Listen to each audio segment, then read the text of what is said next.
Hello नमस्कार। एक बार फिर से स्वागत है आपका चाणक्य ग्रुप ऑफ इकोनॉमिक्स में।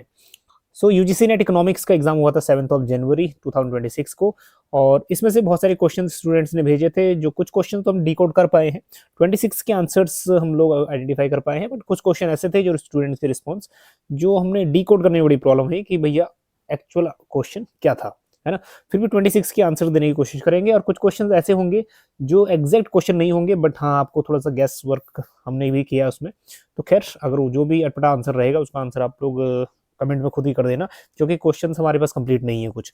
चलिए, यूजीसी नेट जून 2026 की तैयारी कर रहे हैं, तो हम लोग बैच स्टार्ट करने वाले हैं अपना 12 जनवरी से।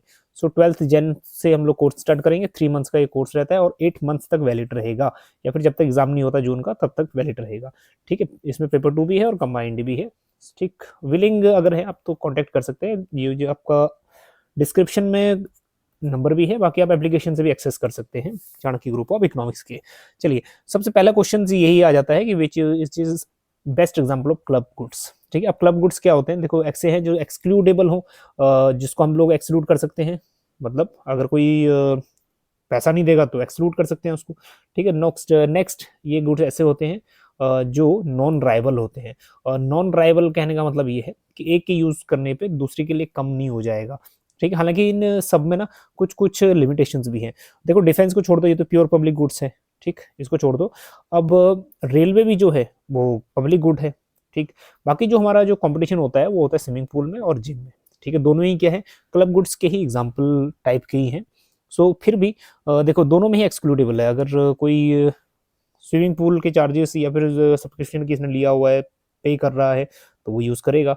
तो किसी को भी एक्सक्लूड कर सकते हो आप जो नहीं पे कर रहा है या कुछ, है ना। और दोनों में ही अप्लाई होता है।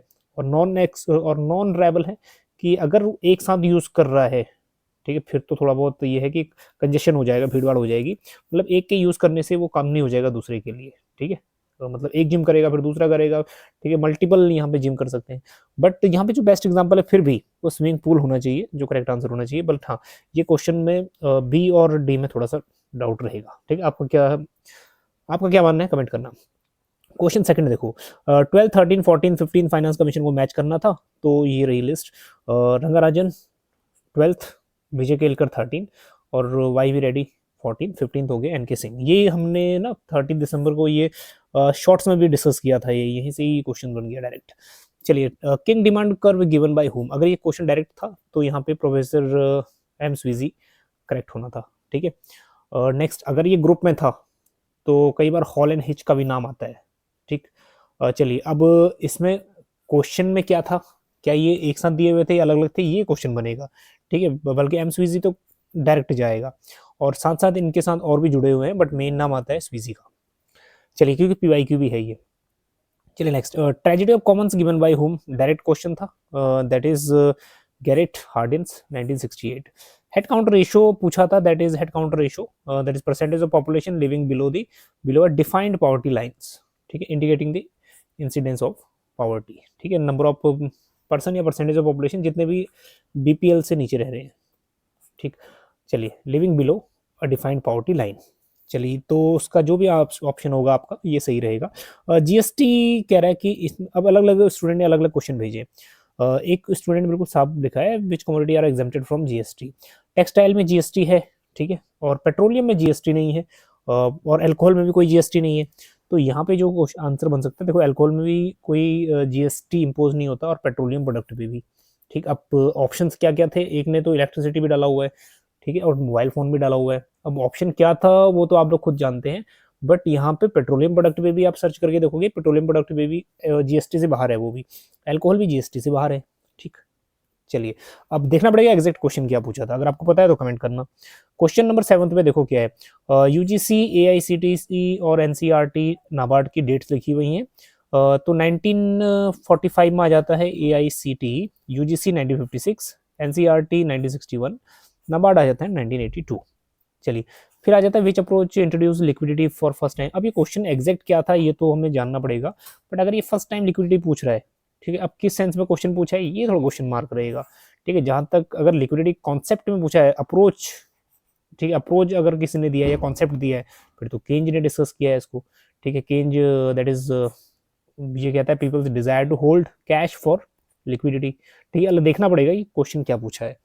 क्वेश्चन 9 देखो क्या है, date of first demonetization of 1000 rupees. चलिए, तो 1946 इसका करेक्ट आंसर रहेगा।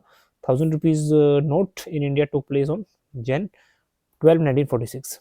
Money comes from which word, तो मनी लैटिन वर्ड से आया है, that is moneta. Next, CSO and NSSO comes under which ministry. अगर आप लोग करंट इकोनॉमी देखते हैं तो इसका आंसर तो आप डायरेक्ट पहचान गए होंगे। ठीक है, ministry of statistic and programme implementation. 12th है टारगेटेड, और इनका ये कुछ ईयर्स क्रोनोलॉजिकल पूछा गया है। रिवेम्प्ड पब्लिक डिस्ट्रीब्यूशन 1992, टारगेटेड 1997, और mid day meal 1995। Father of common property resource पूछा है, हालांकि ये क्वेश्चन क्या पूछा है ये समझ नहीं आया। अगर ये पूछा है father of common property resource, तो इसमें ना हार्डिन का नाम आता है। ठीक, तो आपका आंसर हार्डिन होना चाहिए। अब देखना ये कि ऑप्शन क्या है और क्वेश्चन एग्जैक्ट क्या है। चलिए, क्वेश्चन एक पूछा है, salmon war is related to, ये रिलेटेड है disputes over Pacific salmon fisheries के बीच में। हाँ, और कंट्रीज हैं इसमें यूएस एंड कनाडा। चलिए, नेक्स्ट पूछा है, डेस्टिनेशन बेस्ड टैक्स किसको बोला जाता है। जीएसटी को डेस्टिनेशन बेस्ड टैक्स बोला जाता है, डेस्टिनेशन बेस्ड टैक्स। ठीक है, अब डेस्टिनेशन मतलब फाइनली जो कंज्यूमर है उसको इसको पे करना है, बल्कि rather than they were produced और ओरिजिनेटेड, वहाँ पे नहीं लगता। फाइनल कंज्यूमर जो आपका एंड यूजर है, कंज्यूमर। चलिए, नेक्स्ट है big push based on which theory, तो बैलेंस ग्रोथ थ्योरी से रिलेटेड है बिग पुश। 17 पूछा गया, मीनिंग ऑफ डिसएम्बॉडिड। अच्छा, डिसएम्बॉडिड है या एम्बॉडिड है। देखो, अगर एम्बॉडिड टेक्निकल चेंज पूछा है तो इसमें क्या होता है कि ओनली न्यू मशीन्स और इक्विप्ड, मतलब ये होता है कि जो आउटपुट बनेगा, आउटपुट आपका या प्रोडक्टिविटी जो भी होगी वो नई मशीन से प्रोडक्टिविटी होगी। Means new investment can make output, output आपका न्यू इन्वेस्टमेंट से होगा। डिसएम्बॉडिड से होता है कि नई मशीनरी नहीं लेनी, नया इन्वेस्ट नहीं करना आपको, जो आपके एग्जिस्टिंग मशीनरी है उसी में ही इंप्रूवमेंट करना है। ठीक है, तो इसको हम बोलते हैं डिसएम्बॉडिड। चलिए, तो अगर इंप्रूवमेंट किया है कैपिटल के ऊपर तो डिसएम्बॉडिड, अगर नई इन्वेस्टमेंट किया, नया कैपिटल लिया तो एम्बॉडिड। चलिए, 18th क्वेश्चन नंबर है, इसमें मैचिंग पूछा गया है। ठीक है, अगर इस टाइप का मैचिंग है तो नरसिम्हा कमेटी 1 1991 है, बैंकिंग सेक्टर रिफॉर्म से, फाइनेंशियल सेक्टर रिफॉर्म, और नरसिम्हा कमेटी 2 1998, ये भी बैंकिंग सेक्टर रिफॉर्म से ही जुड़ा हुआ है। चिलिया कमेटी, राजा जे चिलिया कमेटी 1991 की टैक्स रिफॉर्म से जुड़ी हुई है। 19 में क्वेश्चन पूछा है क्रोनोलॉजिकल, अगर इस टाइप से क्वेश्चन बना है तो ये क्वेश्चन देखो, कार्डिनल यूटिलिटी जो मार्शल की है 19th सेंचुरी में, और एग्जैक्ट डेट 1890। जनरल वॉलरस की थ्योरी है 1874। Hicksians ordinal utility J.R. Hicks 1930s। ठीक है, तो ये सीक्वेंस बनेगा। मॉडल इसमें पूछा है क्रोनोलॉजी, एडम स्मिथ का model, Solow model, Herod model, और भी पूछा होगा। देखो, सोलो स्मिथ सबसे पहले आ जाते हैं। ठीक है, फिर हेरोड 1939, और 1956 सोलो। 1776 में classical, that is Adam Smith. एक क्वेश्चन पूछा गया 21, अगर ये स्टेटमेंट बिल्कुल सही है, दैट इज क्वेश्चन अगर सही रहेगा, P = 5 and Q = 100 minus P square, तो इसका आंसर जो अप्रोप्रिएट रहेगा, इलास्टिसिटी ऑफ डिमांड पूछ रहा है, तो -0.79 इसका करेक्ट रहेगा। चलिए, HDI के इंडिकेटर पूछा, हालांकि क्या पूछा है इंडिकेटर ये बाद में पता लगेगा, बट 3 इंडिकेटर तो मेन है, हेल्थ है, एजुकेशन है एंड स्टैंडर्ड ऑफ लिविंग है।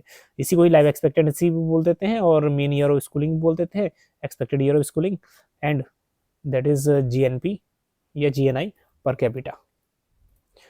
चलिए, 23rd क्वेश्चन नंबर है, when income changes consequences on given goods. Income और गिवन गुड्स का है अपोजिट रिलेशन, इनकम बढ़ेगा तो गिवन गुड्स की डिमांड कम होगी, एंड वाइस वर्सा। ठीक है, so increase in income reduce the demand, and while decrease in income increase demand.